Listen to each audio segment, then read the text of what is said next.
like your flour, baking powder, salt, and sugar mixture. And then once you like put like a this little hole in the middle, you can slowly add the liquids and then stir it up as you go. By doing it that way, the butter doesn't cause problems. So I have a bit of egg cooking. I do the flour mixture, and then I'll add each egg and milk together, and like whisk it into the thing, and pour it in, and then add the butter last. At least in that case, yeah.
had like revolving like menus, and you get the pre-praise like twice on it, and it was so yeah, that's the best deal.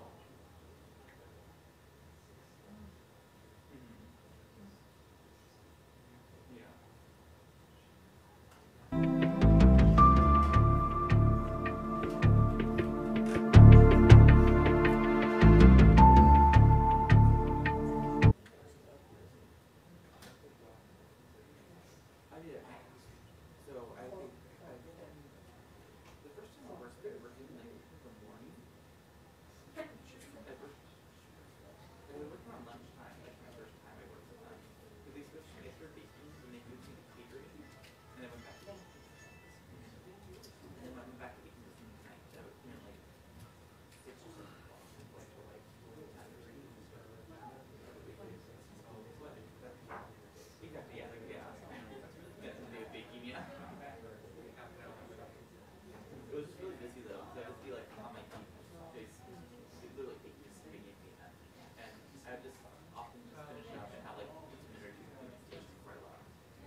I'm going to throw him a curveball right there.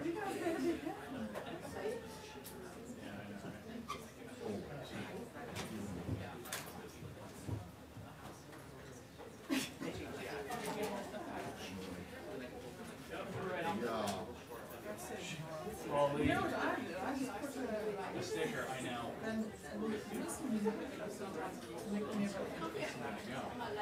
They just go over there, but then I think a lot of dispatching. Yeah, I mean, I was over there.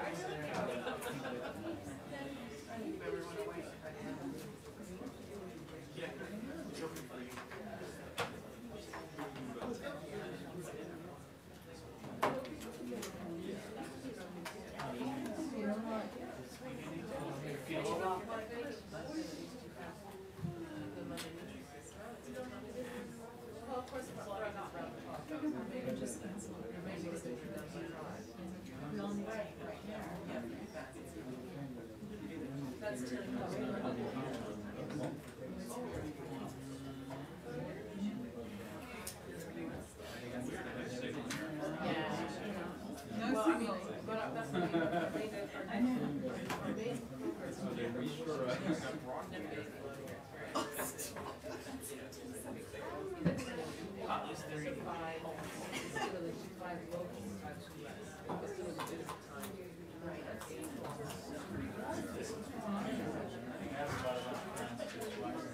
The swagger's back. It's true.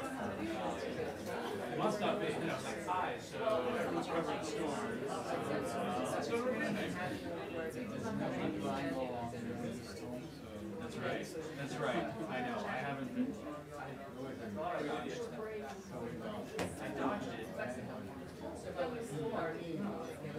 I dodged it. I didn't have to go to the beach, but backfill of the White House on Sunday.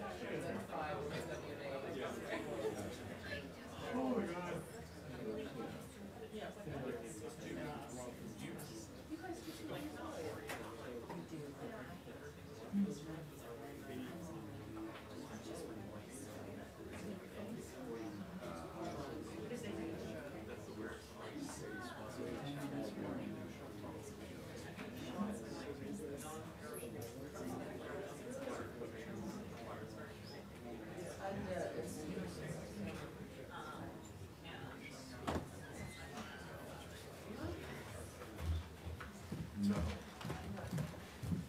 Hi, everybody. How you doing?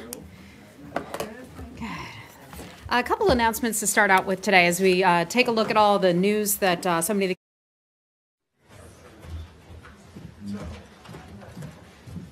Hi, everybody. How you doing? Good. A couple announcements to start out with today as we take a look at all the news that so many of the cable networks in particular are covering Hurricane Florence. I'd like to draw your attention and remind folks that the State Department is tracking storms around the world.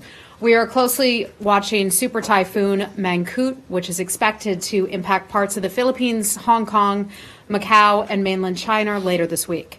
The safety and security of U.S. citizens overseas is one of our highest priorities, and we strongly encourage citizens in those affected areas to follow instructions provided by local authorities and also enroll in our STEP program, the Smart Traveler Enrollment Program, at step.state.gov. That way they can receive important emergency information and also follow us on Twitter at travel.gov and Facebook for additional updates. As the super typhoon moves across the region, we'll provide information to U.S. citizens in the area through alerts, our embassy and consulate websites, and also travel.state.gov. We urge U.S. citizens in the impacted areas who are safe to contact their loved ones directly and or update their social media status. If you are in an emergency situation, please contact local authorities in that emergency situation. Next, as you all know, the Secretary was just in India last week, and so this is sort of the perfect thing to bring you today. The United States, Afghanistan, and India held the second annual Joint Trade and Investment Show in Mumbai yesterday. That was in order to strengthen regional economic ties and showcase Afghanistan's products and also investment opportunities. More than 2,000 Afghan, Indian, and international businesses participating, and on the first day alone, more than $160 million in agreements were signed, many of those which will support U.S. and Afghan jobs along the supply chain. For example, this year's show included an agreement between Afghanistan's Bayat Group and Siemens for the provision of turbines produced here in the United States that will support 60 to 70 U.S. jobs in Houston and also provide power to northern Afghanistan to support the local economy, increase stability, and promote self-sufficiency. That event is sponsored by USAID and will continue through Saturday. Next, let's go back in history a little bit to 1945, and that's when Senator William Fulbright introduced a bill in the United States Congress that called for the use of surplus war property to fund the promotion of international goodwill through the exchange of students in the fields of education, culture, and also science. It's the Fulbright Program as we know it today. Today, that is America's flagship academic exchange program, and we have Fulbright partnerships with more than 160 countries that allows thousands of American and foreign students and scholars to participate in academic exchanges. 2018 marks the 70th anniversary of the United States, United Kingdom Fulbright Program. Our Assistant Secretary for Education and Cultural Affairs, Marie Royce, announced at the House of Commons a new Fulbright public-private partnership between the Smithsonian Institution and the U.S.-UK Fulbright Commission to exchange scholars who will focus on health issues. The UK also announced an increase in funding for the exchange from £600,000 to £1 million. So happy 70th anniversary to the United States and United Kingdom Fulbright Program, and thank you for strengthening our public diplomacy. Last thing, and this is something we've been waiting for a while and are really excited to bring you, and I'd like to congratulate our newest career ambassadors. They had been nominated a while ago, but just this afternoon, the White House signed off on it, and we just received this news. The Senate confirmed them today, and the President conferred the personnel rank of Career Ambassador to 4 of our colleagues. Our Undersecretary for Political Affairs, David Hale, Michelle Sisson, our Ambassador to Haiti, Daniel Smith, our Assistant Secretary for the Bureau of Intelligence and Research, and Philip Goldberg, our Charge in Havana. This is the highest rank that a Foreign Service officer can attain, and we could not be happier to announce this news today.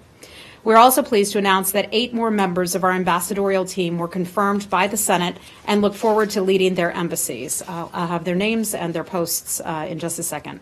Randy Berry is the first. He will become our next EU ambassador to Nepal and will succeed Alania Teplitz, who will assume charge of our U.S. missions to Sri Lanka and also the Maldives. Donald Liu will become the next chief of mission in Kyrgyzstan.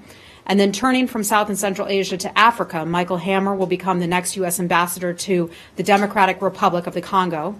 Stephanie Sullivan will be our chief of mission in Ghana. Derek Hogan, we love Derek, a friend of ours. We traveled together. Some of you may have met Derek on the plane. Derek will become our next U.S. ambassador to Moldova. Phil Kosnet will become our next U.S. ambassador to Kosovo, while Judy Renke will become our chief of mission in Montenegro. Congratulations to all of you. These distinguished leaders join the top ranks of our leadership team and thousands of others across the State Department, all of whom are hard at work to execute our diplomatic and national security missions across the globe on behalf of the United States. And last thing, on a personal note, my colleague Susan Stevenson, who was our acting Assistant Secretary for Public Affairs, she was also the acting R, the Undersecretary for Public Affairs and Public Diplomacy, for quite some time. She was just nominated today to be the ambassador of the Republic of Equatorial Guinea. So congratulations to you too, Susan. And we look forward to celebrating with you with, I think, some of Admiral Kirby's leftover Yingling beer that's been hanging out for the past year and a half in the back of the fridge. That beer's been, that's pretty old beer. It's probably skunked by now. If we can get anything better for you, Susan, in short order, we certainly will. With that, I'd be happy to take your questions. Thanks, Heather. I want to start today with something that you'll probably find a little bit unusual, but that's where they thank you. You're one of the few people in this administration, at least with the public, who appears publicly to have consistently emphasized the importance of free press and democracies. and talked about how important it is for journalists to be protected in what they do. And with that in mind, I'd like to know if you have anything to say about the rather surprising comments that Aung San Suu Kyi made about the two Reuters reporters in Myanmar, and also her more broadly her comments about how comments in defense of the Burmese military. Right. Well, Matt, you'll recall, many of you will recall, we went to Burma with Secretary Tillerson last year. You may recall when Secretary Pompeo was at ASEAN about a month ago that this was an issue that he directly raised with his counterpart. The situation with the two Reuters reporters, we've consistently raised that issue with the government of Burma over the past year or so since they had been detained. Something that we don't talk a lot about, however, is the fact that our embassy has remained very involved in monitoring the case of both of those reporters, in appearing at their court cases and so forth, and offering any support that we can certainly provide. We are certainly aware of Aung San Suu Kyi's comments about the reporters. We are deeply disappointed by the verdict that convicted the journalists Wa Lone and also Khaw Soe Ao. We will continue to advocate at all levels of the U.S. government for their immediate and their unconditional release. That verdict calls into question press freedom in Burma. When I was there, I had the opportunity to have a roundtable discussion with a surprising number of journalists who had discussed with me the impact of government officials putting pressure on them to not report certain things and to report other things. We continue to call upon the government of Burma to protect the freedom of expression, which is an essential pillar of democracy. The fact that those journalists were convicted despite testimony by police that they were ordered to frame those two reporters, that, in our view, raises serious concerns about the judicial independence and the fair trial guarantees that they are supposed to have in that country. We believe it harms public confidence in the justice system and the rule of law in Burma. We continue to urge the government of Burma to take action immediately to correct this injustice. Right. But you say you're aware of Suu Kyi's comments, but you don't have anything specific to say about them, or about her her broader defense of the Burmese military and judicial system? Well, Matt, I think I can continue to say the journalists should, without a doubt, be released. We will continue to raise that their cases at the highest level of that government. We've done that consistently within this administration, including the vice president, who's spoken out about this issue as well. We obviously disagree with many of the comments that she made. This is an issue of importance to us. We will continue working with our partners and allies to explore options to ensure justice for the victims of what has happened in the Rakhine state. And as you all know, the United States government has been at the forefront of providing humanitarian assistance to Rohingya refugees. More than 700,000 of them, if not 800 or more, thousand or more, have been forced to go into neighboring Bangladesh. Bangladesh has welcomed them in providing them with camps, not the ideal place for anyone to be, of course, but nevertheless, Bangladesh has done that, and the United States has offered financial support and humanitarian aid to those Rohingya, not only in Bangladesh, but also some who are in IDP camps in Burma as well. Thank you. Okay. Yeah, go ahead, Leslie. I follow up about my colleagues.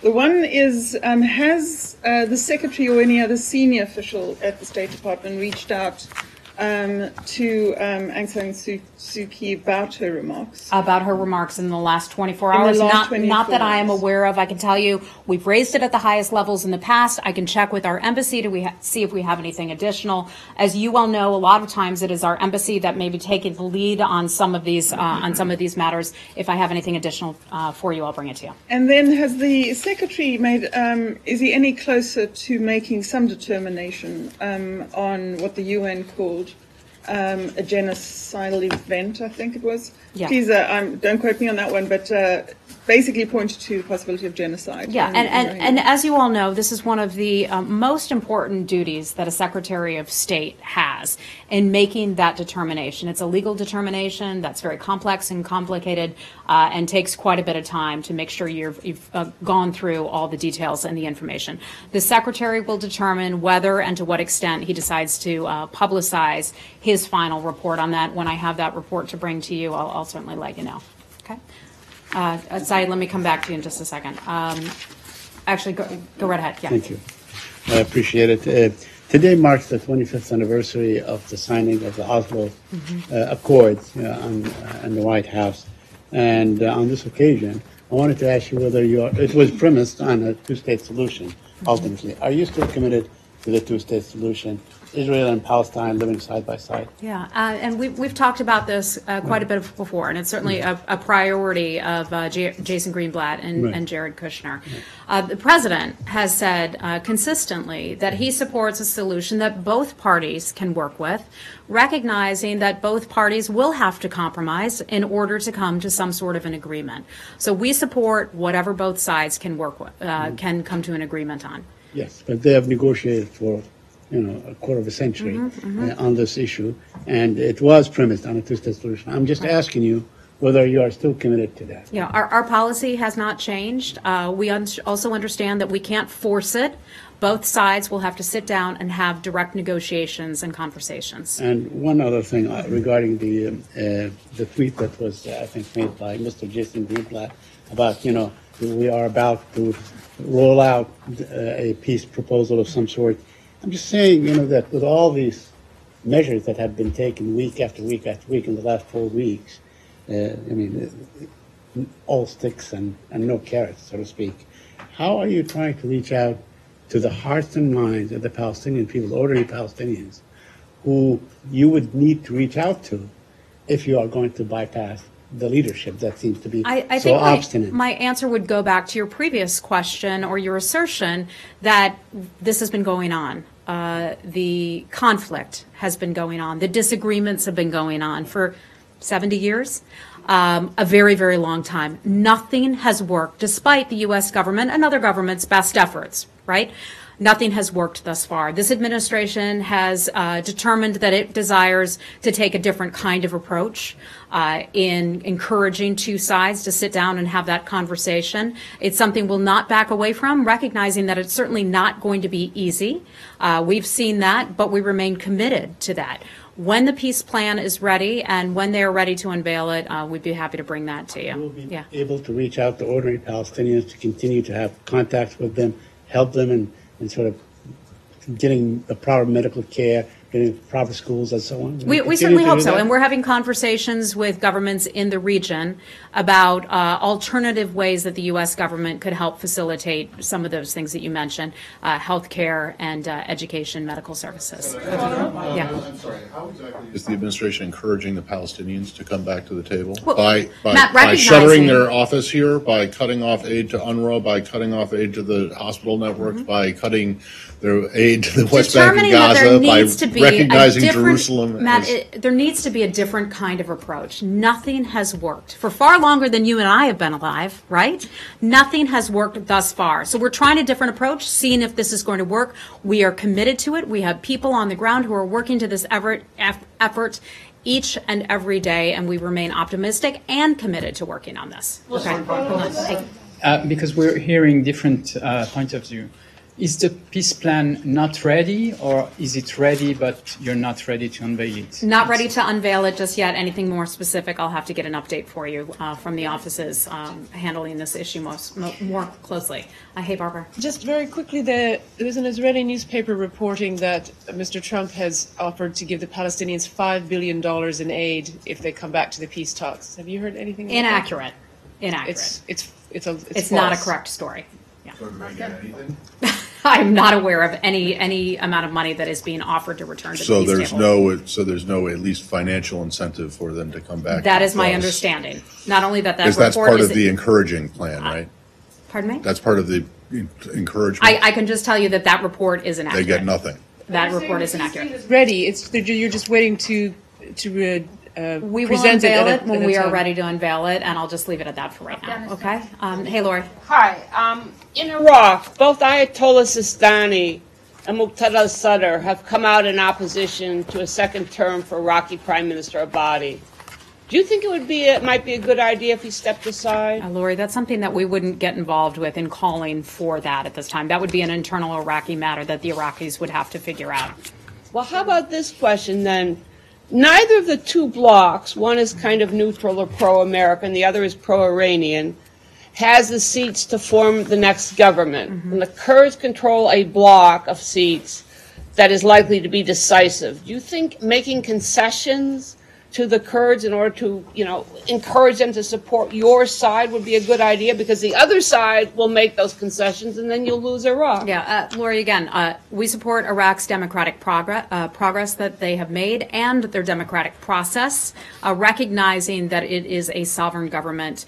We support Iraq's efforts to form a moderate, sovereign Iraqi government pursuant to the constitutional timeline that's responsive to the aspirations of the Iraqi people. But you don't contest my view of the importance of the Kurdish bloc? Of course that is important. All Iraqis are important, and that's why we talk about a sovereign Iraq. And we think that Iraqis will be able to figure this out very well on their own. Thank you. Okay, go ahead.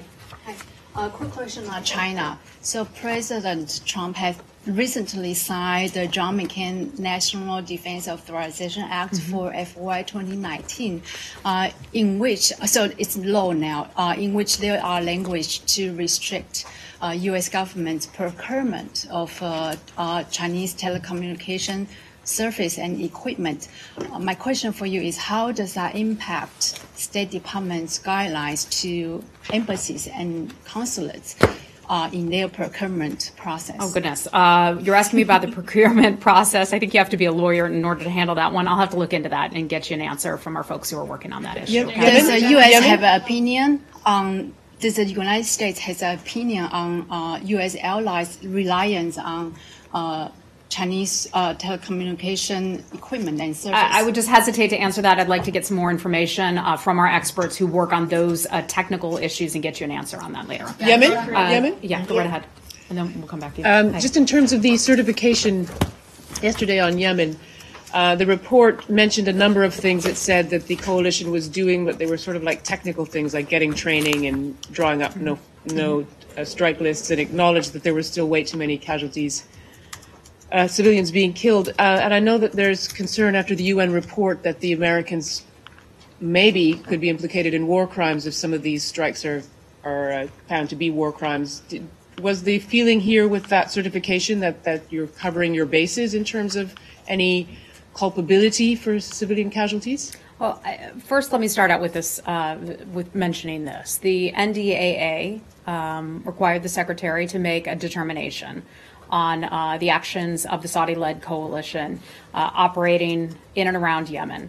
The Secretary, in line with Section 1290 of the NDAA, certified that Saudi Arabia and the UAE are supporting diplomatic efforts to end the civil war there. There are three things that the NDAA required. It did not require perfection on the part of the coalition's actions.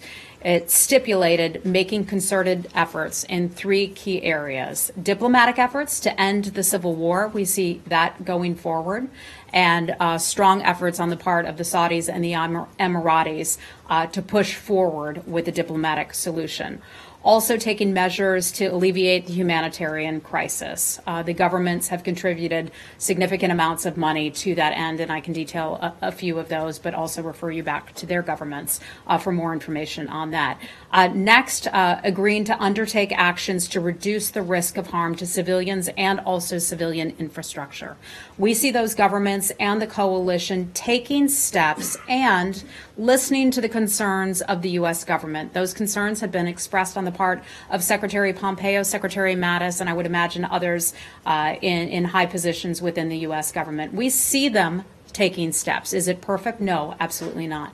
Do we see them doing what they can to mitigate civilian casualties? Absolutely we do. That's something that the U.S. government takes very seriously, as you hear the Pentagon speak about that with regard to its own actions that it takes around the world, doing everything that it can to mitigate civilian casualties. So the Secretary made his determination and sent that information up to Capitol Hill. Senator Shaheen said that that the legislation had established firm benchmarks on avoiding civilian casualties before a certification could be made, and the coalition clearly hadn't met these benchmarks.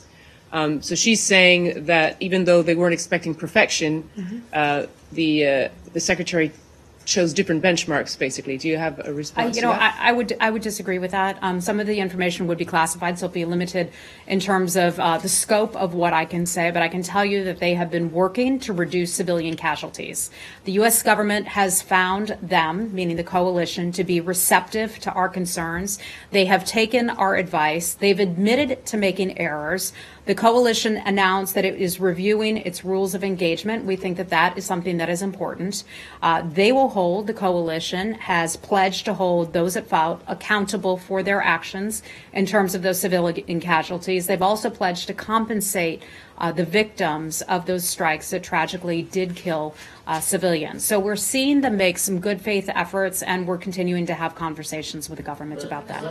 The reaction to this, the certification from the Hill and from human rights groups from aid agencies, I mean, they're pretty damning. I mean, charade, farce.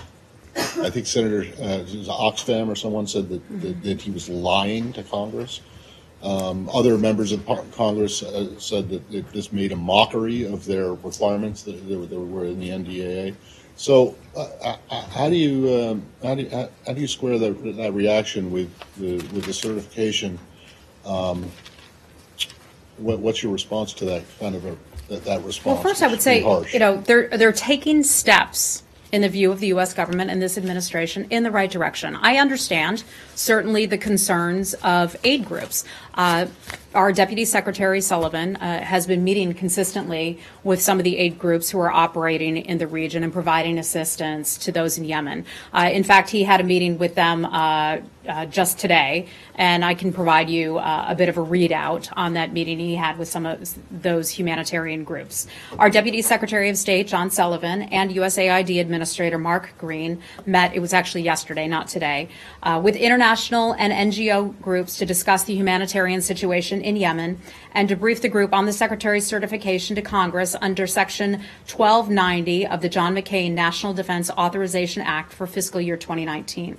They discussed recent efforts by the United Nations Special Envoy to Yemen, Martin Griffiths, to bring the Republic of Yemen government and Houthi representatives to Geneva for consultations. The Deputy Secretary reiterated the administration's full support of the UN-led political process and stressed that there is no military solution to this conflict.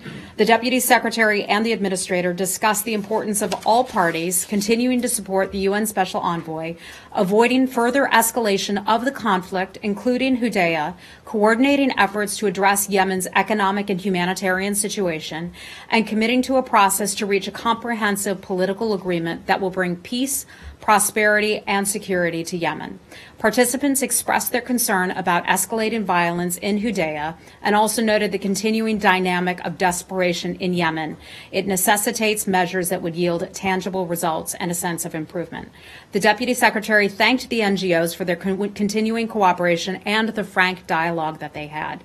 He reaffirmed the United States' concern about the risk of harm to civilians and civilian infrastructure, particularly of a humanitarian nature.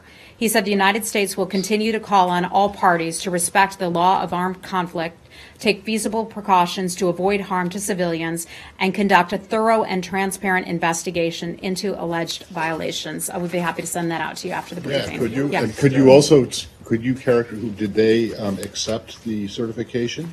Would you say that these aid groups welcomed the Secretary's determination that the coalition is doing everything are doing enough? I would say that we would have access to different kinds of information than some of the NGOs on the ground. They do some incredible work, these NGOs, and I can tell you we were pleased to have them come into the State Department. It was a frank discussion, of course, as you can imagine it would, but here was the readout that I was just able to provide for you. Unfortunately, I wasn't in the room. I wish I had been in that meeting.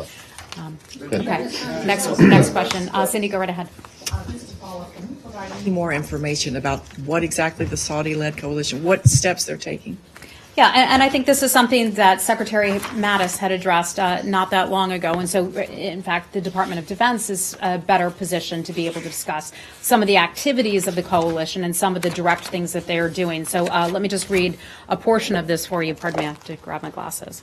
Secretary Mattis said about a week and a half ago, for the last several years, we've been working with the Saudis and Emiratis, doing what we can to reduce any chance of innocent people being injured or killed. We recognize that we are watching a war in which the Houthi-led efforts involves launching weapons out of residential areas into Saudi Arabia. We recognize the complexity of this. At no time have we felt rebuffed or ignored when we bring concerns to them, meaning the coalition. The training that we have given them, we know has paid off. He goes on to say, we recognize every mistake like this is tragic in every way, but we have not seen any callous disregard by the people we are working with. We continue to work with them and to reduce this kind of tragedy. This is something that the United States, the government, takes seriously. I understand that some NGOs, some folks on the Hill are perhaps angry and frustrated with the decision, but I can tell you we took a very careful and close look at the information, some of which is classified, and the Secretary made his determination. Okay? Okay, go right ahead.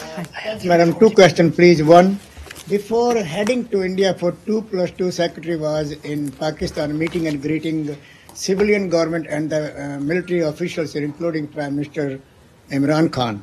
Mm-hmm. What I'm asking you is that was Secretary carrying any messages for the Pakistani or Indian Prime Minister from the President? Did he have any particular messages for both of them from President Trump? That's your question? So, well, we certainly had lots of messages that we brought. India is a very close friend of the United States. We have among the strongest people-to-people ties. I think there are more than 3 million Indian Americans living here in the United States. So that was certainly part of the meetings and the conversations.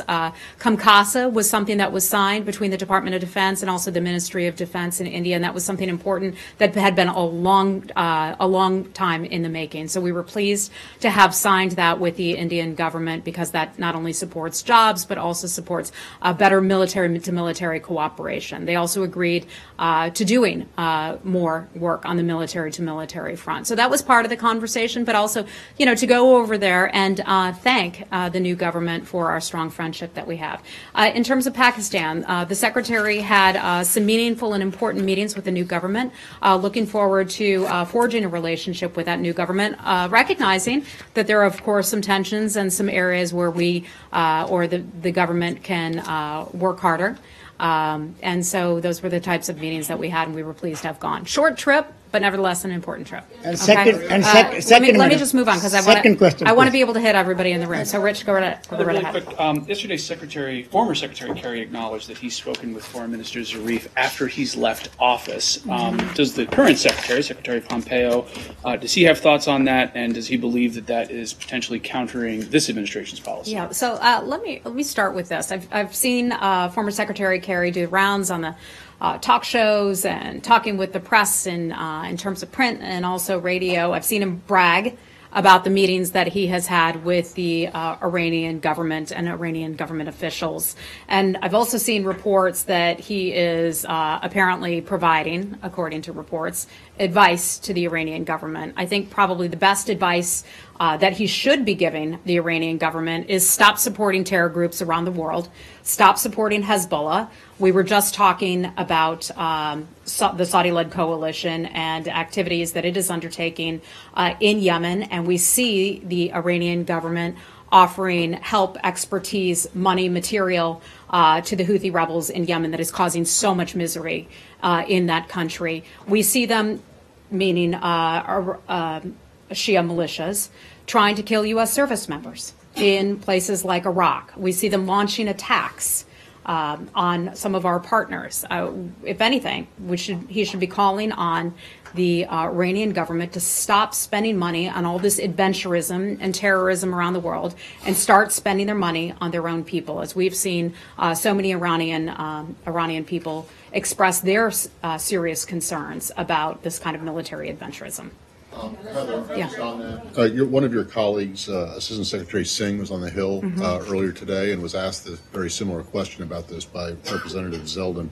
And she said, in response to his question, which in his question suggested that former Secretary Kerry was going to do backdoor diplomacy here to thwart the will of this new administration, she said, Assistant Secretary Singh said, it's unfortunate if people from a past administration would try to compromise the progress we're trying to make in this administration. And then she said she didn't have personal knowledge of the meetings that former Secretary Kerry is talking about. But if that is happening again, she said, quote, I would find it very inappropriate. Are those her personal feelings about this, or is that the position of this secretary and the State Department? I've not spoken to Assistant Secretary Singh. She may still, in fact, be on the Hill at this hour, so I have not yet consulted with her on some of those remarks. But I think I just laid out concerns that we would have in offering advice to the Iranian government. If someone is going to have conversations with the Iranian government, let's make them productive conversations. Let's make them about how the president sees the activities of the Iranian government. This administration no longer looks at the Iranian government just through the narrow scope of the JCPOA, the nuclear deal. We look at the totality of Iran's bad actions around the world in fomenting terror and causing so much misery around the globe, including misery in their own country. Well, I think the former administration would disagree that it only focused on the JCPOA. But regardless, I'm just trying to find out whether or not Secretary Pompeo, who is the current Secretary of State, has any problems or plans to raise any concerns about this with his predecessor, former Secretary I have not asked him that question, but I will be sure to do so, you. certainly. Okay. Hey, Nazira, how are you? Good, thanks very much. There, as you mentioned, a good achievement from India regarding Afghanistan. It's good things. But unfortunately, the security is bad in Afghanistan. The day before yesterday, almost 200 people has been killed and injured. And based on this situation, still United States are, generally, are you optimistic about the peace process with the Taliban? What do you think? Well, it's a long road, right? We have a new military commander in Scott Miller who's over there. We have a lot of respect and hope for the work that he will be engaging in. Ultimately, this is going to become a conversation, or will be a conversation between the Afghan government and also the Taliban. The United States government stands ready to assist, to facilitate, but this has to be an Afghan-led, Afghan-owned peace process.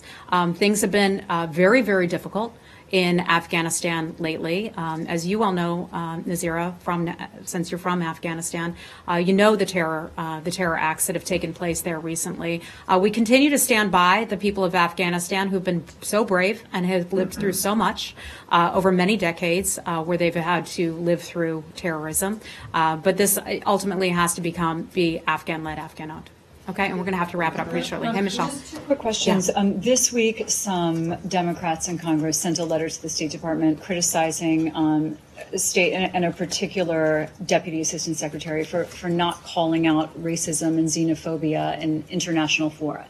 And they demanded that he be made available to answer questions to their staffs. Does the State Department plan on doing that? Michelle, I don't have any information for you on that. I can tell you that allegations of racism, political retribution, anything of that sort is not something that the Secretary tolerates. It's not an accepted practice here at the State Department.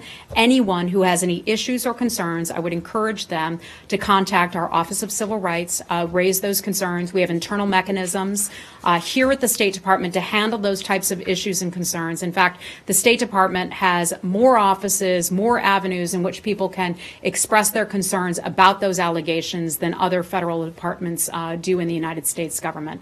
Okay, and yesterday, the author of a preliminary GAO report on the State Department's response to the attacks in Cuba took issue with state's explanation for what went wrong in communication. He called it unsatisfactory, saying that there was genuine confusion, a lack of clarity in the department's policy. Some, but not all, state employees that were involved even knew of the existence of this office that they were supposed to report it to. I'm sorry, in which office? In the office that was supposed to call for the creation of an accountability review board. So they didn't.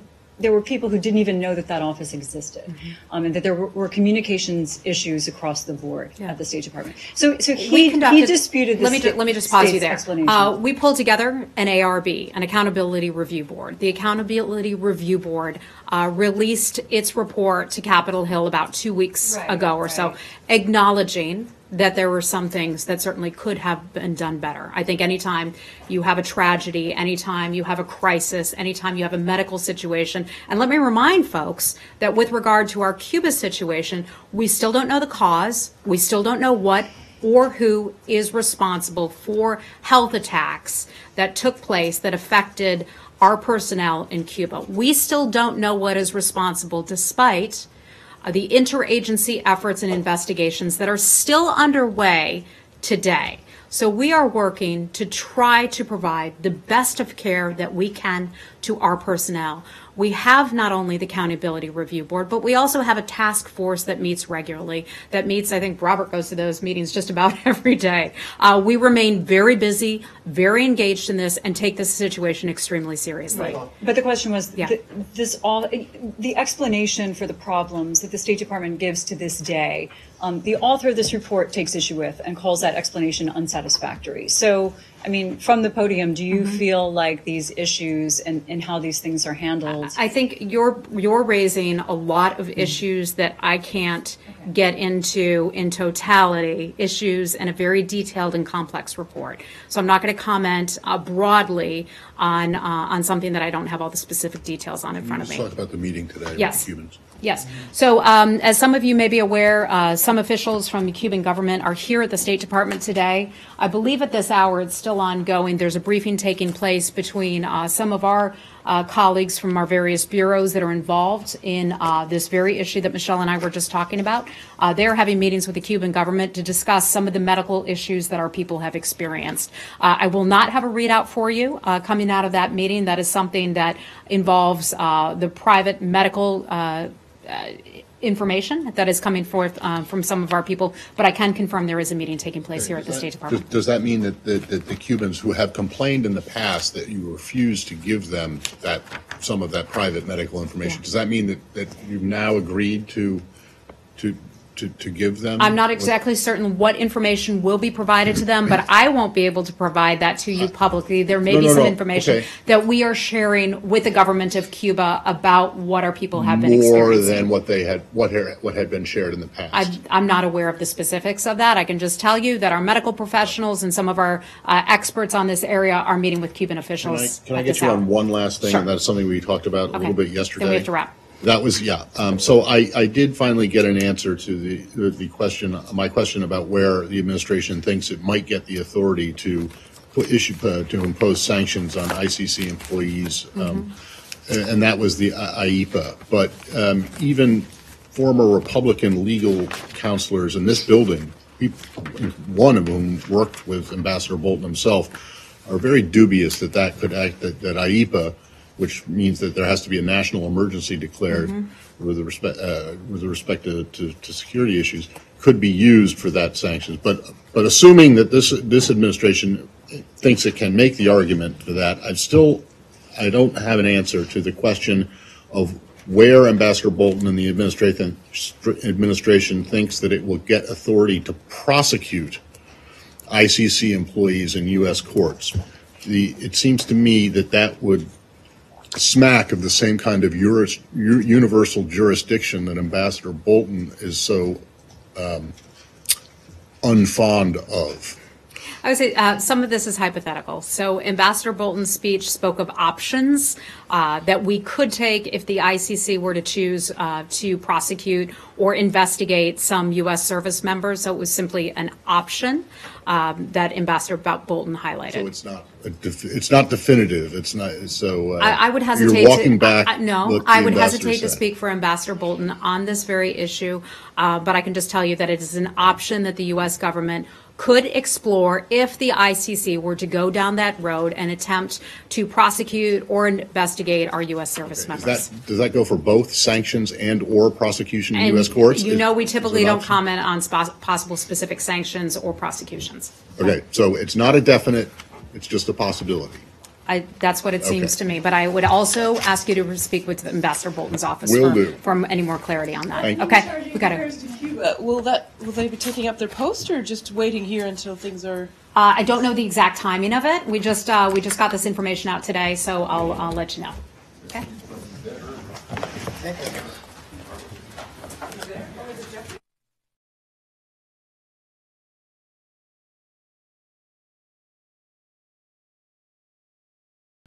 All right, folks, thank you very much for joining us and choosing us as your stream of choice. Thank you so much for the moderators coming out, keeping the chat clean and enjoyable for everyone. If you are new to the community and you enjoyed our coverage, make sure that you guys subscribe and also click the notification bell. That way you get a heads up when we go live for another event, Trump rally, press briefing, anything else like that. And or when we upload a news video, that way you get a heads up by YouTube. And we welcome you. Also, thank you to all those that shared the stream on social media. I saw some on Facebook and Twitter, so thank you so much for that support. That helps out the channel immensely, so thank you so much. If you would like to help out Golden State Times get to the next Trump rally, there's a few ways of doing it. You can go to supportfreepress.com, or you can click the link that the Nightbot is putting up on the chat, or you can go to paypal.me/GST live. That helps us get to the next Trump rally. That helps us become bigger and stuff like that. So thank you so much in advance for that consideration. And I hope to see you guys here next time. My name is Jen. I'm from Golden State Times, and I'll see you soon. Peace.